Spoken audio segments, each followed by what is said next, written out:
riding with the tribe and them, and all of us look good as fuck.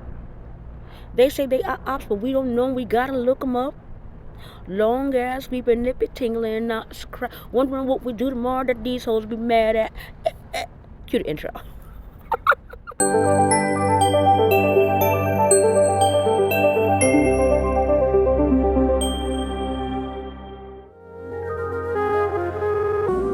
Alright, so, conscious. Shit getting crazy, y'all. Shit getting crazy.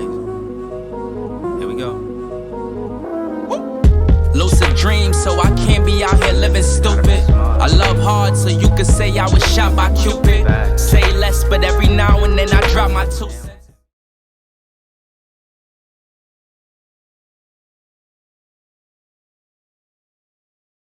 ¿Cómo está, chiquitas? I hope you guys are doing fantastic. I hope you guys are doing well. Today's a beautiful day. I just had to film this outside because it's so gorgeous out here. Whew, child.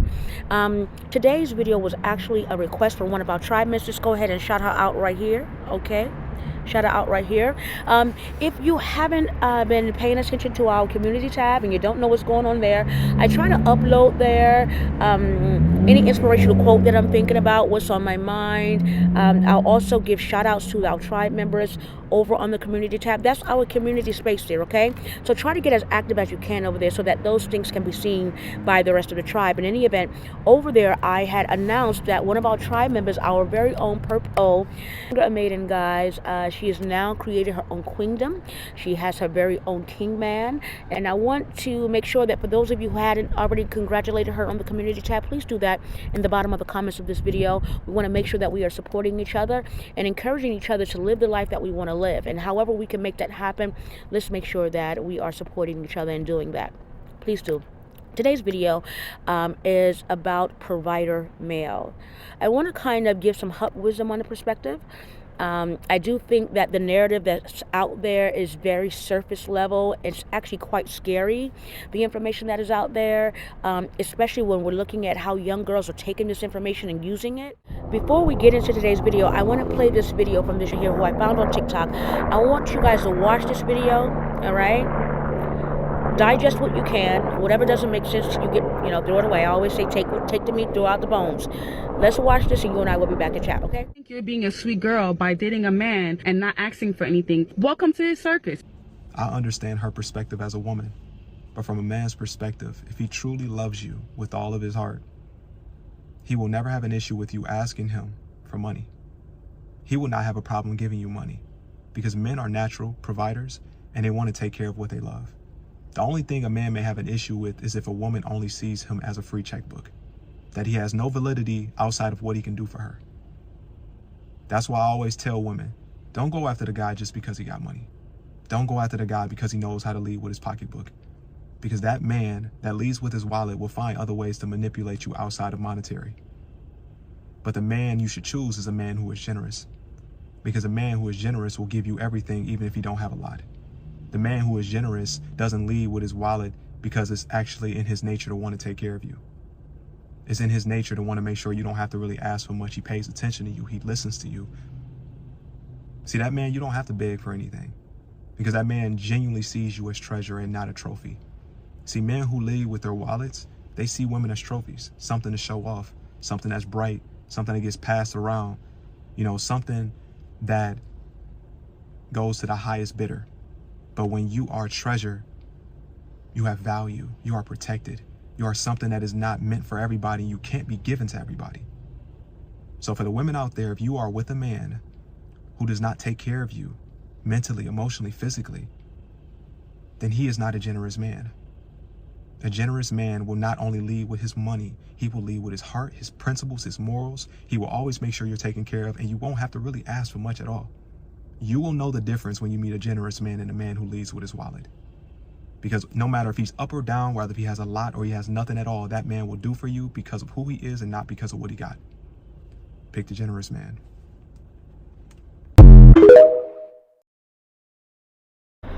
All right, that was a mouthful, okay?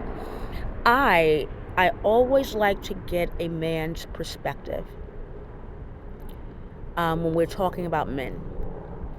And even in my books, I never did this off of just my own interpretation of hut wisdom. I needed to find out what the elder men were thinking and how they thought about their wives and how they thought about, the woman that they felt they fallen in love with, women that they didn't love, and how they treated them.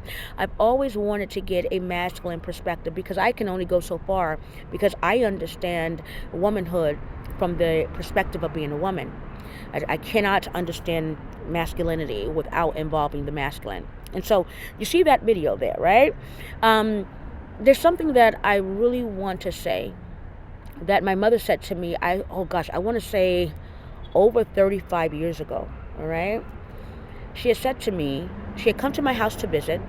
I had my own apartment against her will, but I was an early starter, all right? I was an early starter. Some people say you won early, right? I was an early starter. I had my own apartment, and my mom had come through, and she noticed that there was a garbage can, but it had garbage in it. Now, it wasn't full all the way up to the top, and it wasn't overflowing, but there was enough in there, okay? And so she walked over in the kitchen, and she said, "This is your small kitchen? Why is it so small?" And I said, "Mom, it's my first apartment, She looked in the garbage. She says, "That man didn't take out this garbage?" And I said, "Mom, please." Now, my mother had very high standards, and she wanted me to understand what it meant to be a kept woman from her perspective, okay? Now, of course, I've always been a free thinker. I've always had my own mind. Even when I got my first apartment against my mother's will, she wanted me to kind of wait and kind of save up and do all of those things. And I was, some people say you won early, all right? In any event, when she was talking about the garbage can, she made it clear to me that a man wants to make sure that whatever environment that you are in, if he cares anything about you, he wants to improve that environment. It's a natural way of being for him. And so watching him take out the garbage is a sign that he cares about what's going on in your environment. Now, fast forward 20 plus years after my mother has passed away, my sister and I were talking about it, and I remember asking her, this guy she was dating or she liked, I said, "Did you take out your garbage?" And she knew exactly where it come from. It had come from my mother. And so now that had become a running thing with me and my sisters and all my girlfriends. Did you take out the garbage? Because if you leave the garbage there and he sees it, he can do one or two things. Either he's going to say, "You're a nasty woman, like you got garbage there that you didn't take out," or he's going to act and do. And according to my mother, that means a lot. It tells you about the man.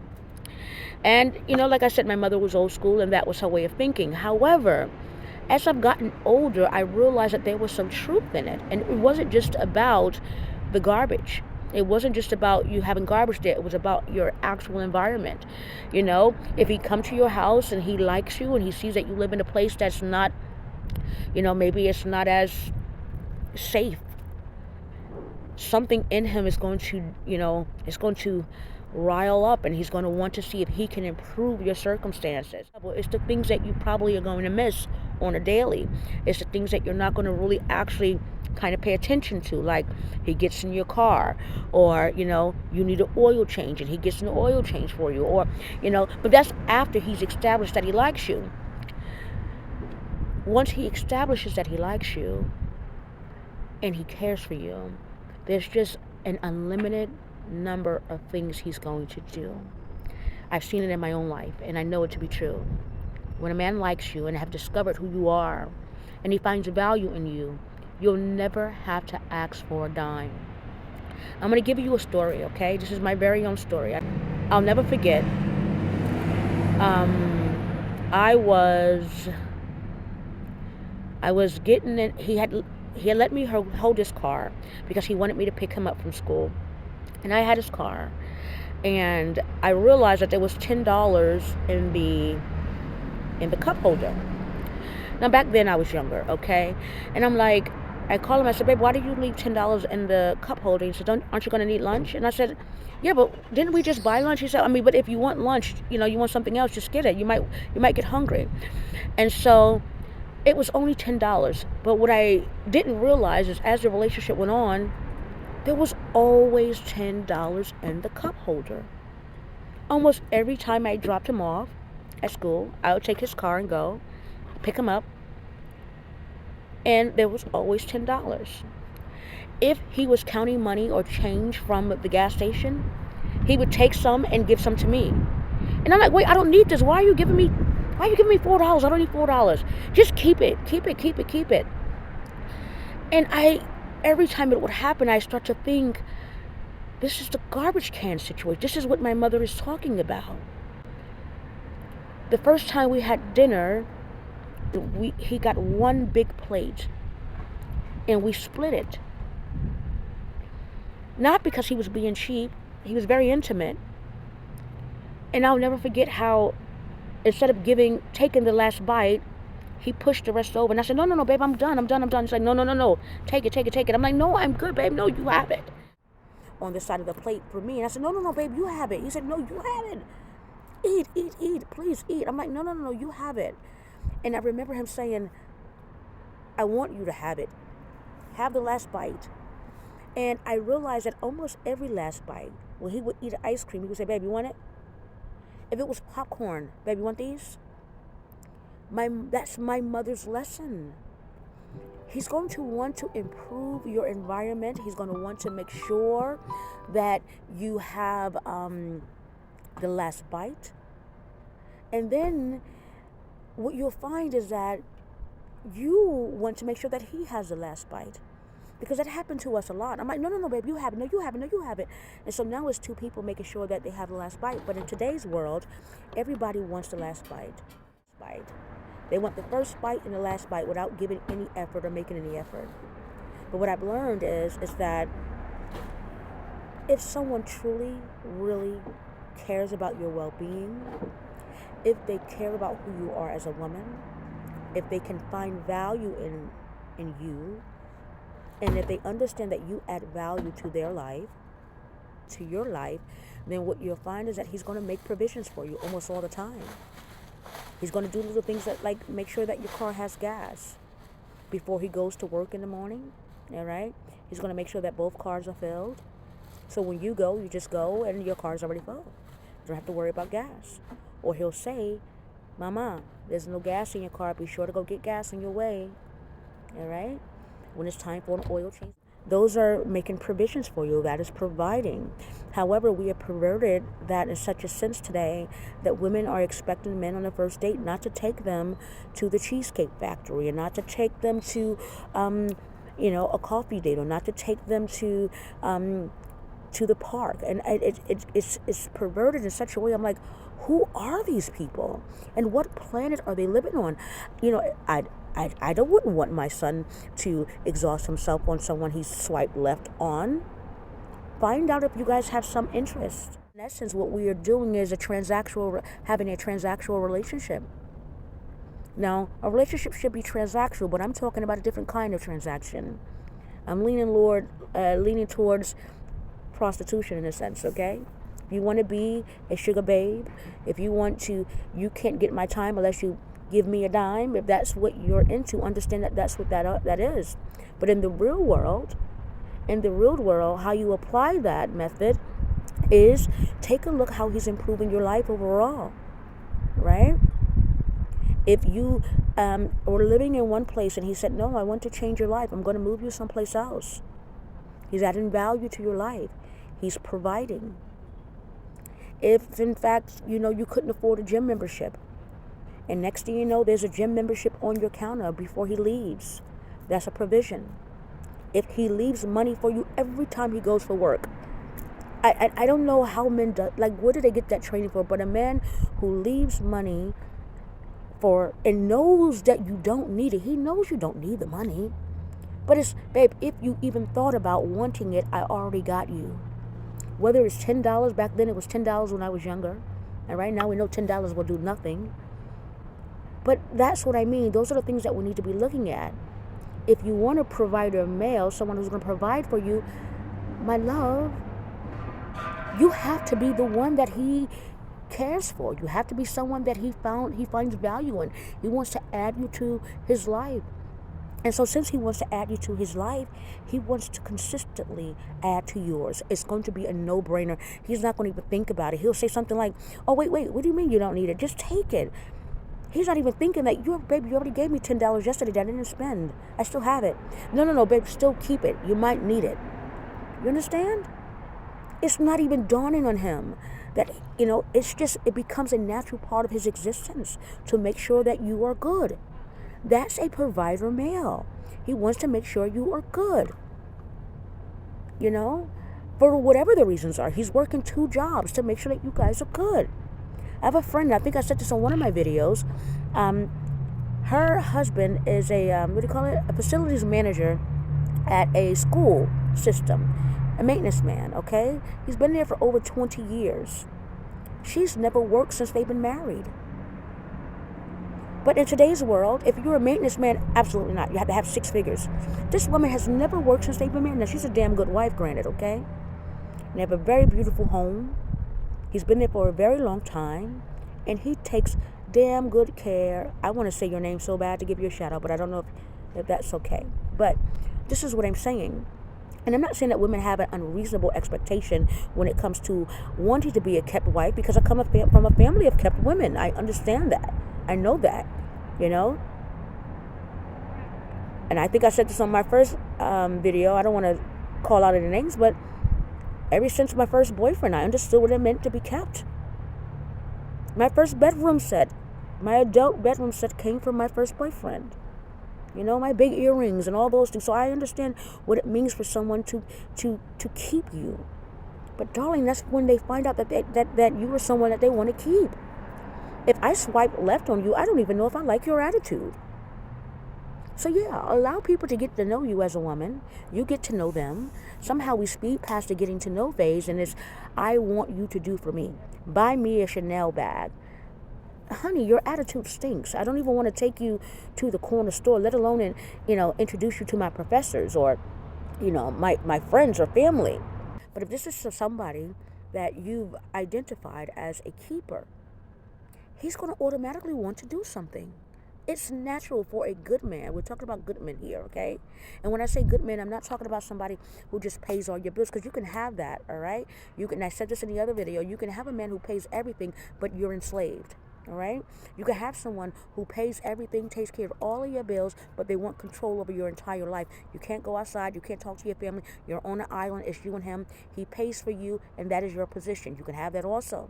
You can have a transactional relationship with a sugar daddy, and it be very much that, and he can care 2 cents who you're dating. But when we're talking about real relationships in the real world, off of Instagram, TikTok, and all of that, we're talking about looking at people in a real way. That's all. A provider man, a man who wants to provide, he wants to improve your circumstances, he wants to improve your environment. If you add value to his life, he's going to want to add value to yours. Now, if you have someone in your life who doesn't want to improve your life by any means, he's driving your car all the time, he brings it back, the tires are still the same, all right? He's using your phone, he's using your credit card, he's using your home, he's living with you, well, darling, he's using you, he's living off of you. You're, in fact, the provider male, right? But if, in fact, there is a reciprocity happening, there's a reciprocate, what you give, you feel filled up in another aspect, another area, all right? Maybe you're really good at managing the finances, all right? And he's good at bringing in a check, all right? Maybe he's good at bringing in a check, and you're good at making sure there's a meal on the table. That's how the real world works, and you'll notice that even some men will say, baby, stay home. You don't have to work. I got this, all right? I got this. That man, that male has recognized that you add so much value to his life that he doesn't even want you to be uncomfortable in any stretch of the imagination. My cousin, a long time ago, maybe 3 years ago, my cousin said to me, cousin, I started a job today. I called up my husband and I said, I do not like this job. And he said, babe, clock out. All right? He said, babe, clock out. And guess what she did? She clocked out. She said, cousin, I'm on my way home, girl. I said, you ain't even give it 2 days. She said, I didn't have to, girl. I couldn't. It was dumb. I was standing on my feet all day. No, ma'am. That's a provider male. All right? But she's a damn good wife. let's live in the real world, okay? Let's not sell these stories that are make believe, all right? And also, allow yourself to make mistakes. If you've been in a position where you're like, oh crap, I thought he was a provider male, but he's not, no worries. Didn't I tell you yesterday or in the Risa Tisa video? At some point, you're going to get it right, right? Don't be so hard on yourself. Learn it, get it, and pay attention. Pay attention to what he's doing. Make sure he takes out your garbage if he sees it, all right? If he looks back and he says, why didn't you take out that garbage? It stinks, right? He wants you to do most of the dirty work, all right? I think that's what my mother was saying. A man who wants you to do most of the dirty work, he's going to let your hands get dirty. A man who's going to carry the load of the dirty work, he doesn't want your beautiful, delicate fingers to get dirty because he understands how much value those fingers bring to his life. And that is all. Until next time, y'all be in love. And don't be all swayed by those folks. All right? If you tell him you like flowers and he knows you like flowers, he's going to bring you flowers to lighten up your day, to lighten up your load, to make you smile. He wants to see a smile on your face. A man who likes you wants you to smile. He wants you to smile quite naturally. He's like, this is going to make my baby's day. If he doesn't like you, you're not going to get flowers.